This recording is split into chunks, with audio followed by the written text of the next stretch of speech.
Како дел од долгорочните напори за зајакнување на капацитетите на македонскиот судски сектор да води сложени истраги, амбасадата на Соединетите Американски држави спонзорира двонеделна обука за истраги поврзани со финансиски криминал, велат од Американската амбасада за телевизија Нова, по информациите дека обвинители од специјалното јавно обвинителство изминативе десетина дена работното време го поминуваат во амбасадата на САД. Оттаму велат дека целта на ваквата обука е за унапредување на капацитетите на јавните обвинители за професионално извршување на својата работа.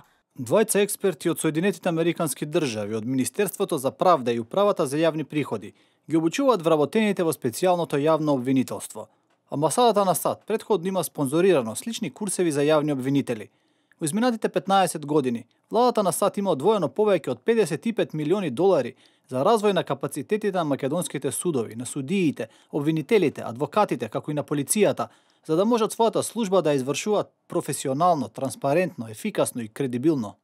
Телевизија Нова побара детали и од специјалното јавно обвинителство, но досега нема одговор ниту коментар околу курсевите кои ги посетуваат специјалните обвинители во Американската амбасада. Деновиве ВМРО ДПМН е повторно излезе со обвинување кон СЈО за нивно политичко, а не правно делување.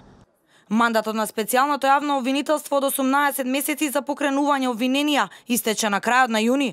Според законот за сите предмети кои ги водеше ова обвинителство, а не отвори обвиненија, должно е да изготви решение за прекид на постапката. И покрај ова судбината на СЈО се уште останува неизвестна поради барањата за продолжување на мандатот од страна на Катица Јанева и најавите на премиерот Зоран Заев за реформи во судството и отварање на специјално оделение во кривичниот суд за отворените предмети на ова обвинителство.